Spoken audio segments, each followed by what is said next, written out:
आप सभी को प्रणाम। जय गुरुदेव। पुस्तक गायत्री मंत्र की विलक्षण शक्तियाँ में कल हम सभी ने सुना। गायत्री मंत्र के अक्षरों के शब्दों को लिखने बोलने से जो साधारण स्वरूप परिलक्षित होता है उतना ही न समझा जाए।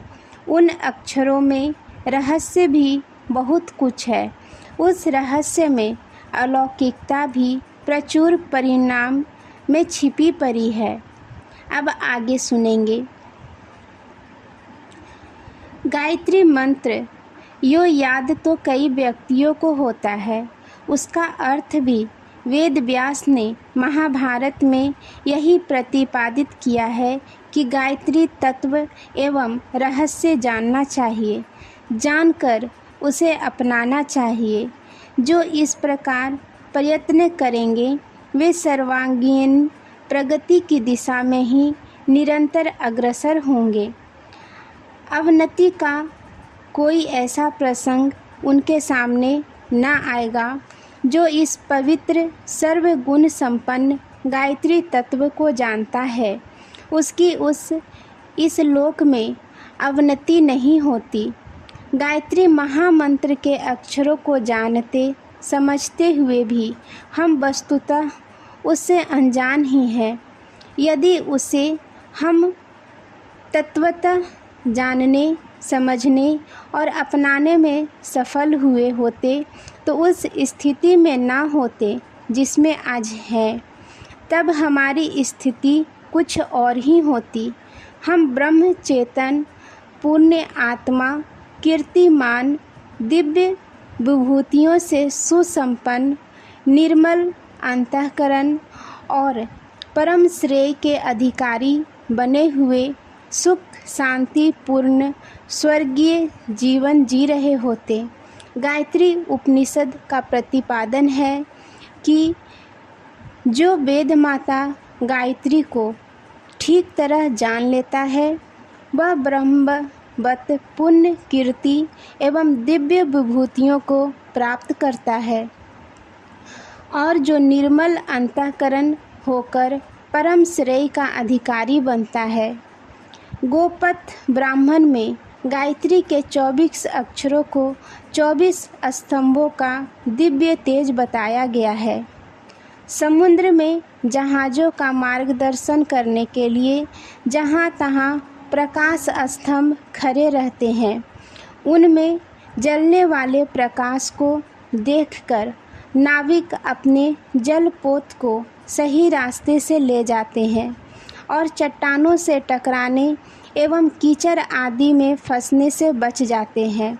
इसी प्रकार गायत्री के 24 अक्षर 24 प्रकाश स्तंभ बनकर प्रज्ञा की जीवन नौका को प्रगति एवं समृद्धि के मार्ग पर ठीक तरह चलते रहने की प्रेरणा देते हैं, आपत्तियों से बचाते हैं और अनिश्चिंतता को दूर करते हैं।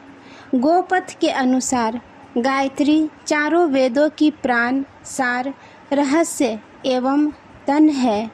साम संगीत का यह रथंतर आत्मा के उल्लास को उद्वेलित करता है। जो इस तेज को अपने में धारण करता है उसकी वंश परंपरा तेजस्वी बनती चली जाती है। उसकी पारिवारिक संतति और अनुयायियों की श्रृंखला में एक से एक बढ़कर तेजस्वी प्रतिभाशाली उत्पन्न होते चले जाते हैं। श्रुति कहती है गायत्री सब वेदों का तेज है। साम वेद का यह रथंतर छंद ही 24 स्तंभों का यह दिव्य तेज है। इस तेज को धारण करने वाले की वंश परंपरा तेजस्वी होती है। गायत्री को पराविद्या कहा है।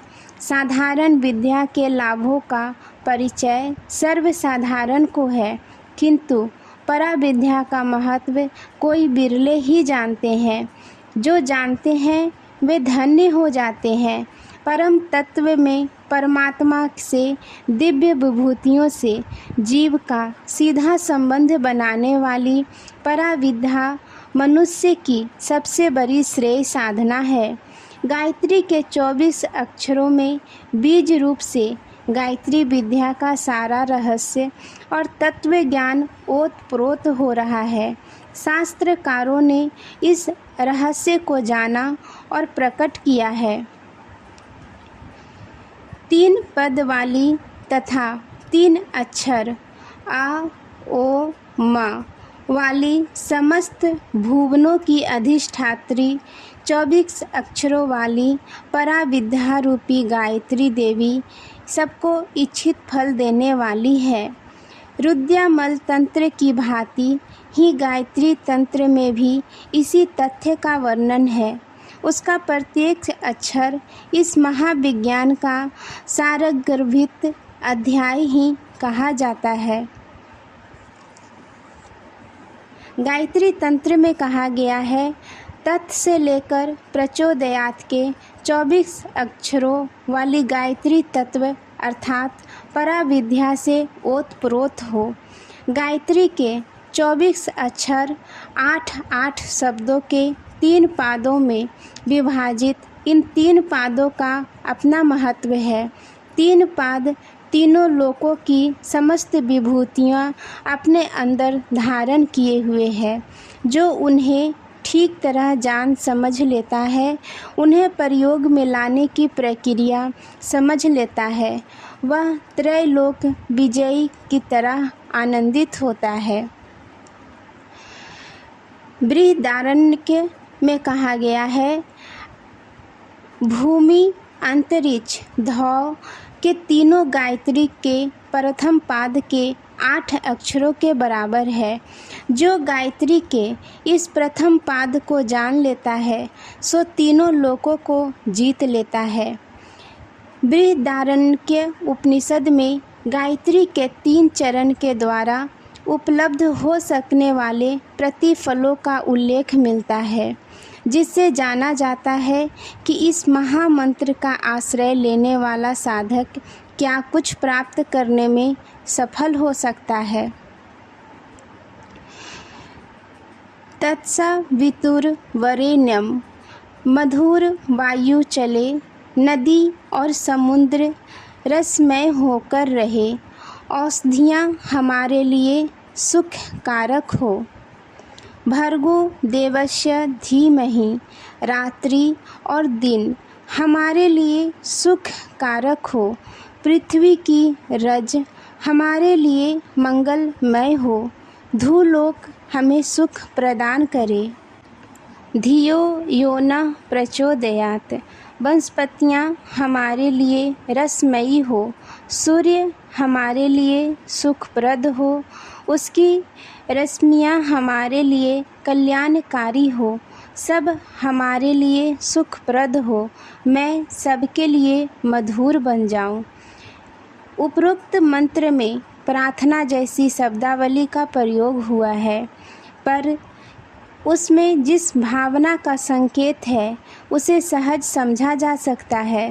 प्रथम पाद में वायु, नदी, समुद्र, रस और औषधियों की, दूसरे पाद में दिन, रात्रि, पृथ्वी, समृद्धि एवं धूलोक की, और तीसरे पाद में धन्य, धान्य एवं ऋतुओं के अनुकूल होकर सुख वैभव प्रदान करने की चर्चा है।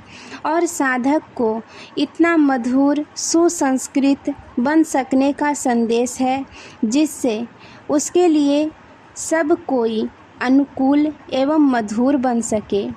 आज के लिए यहीं तक। आप सभी को धन्यवाद। जय माँ गायत्री।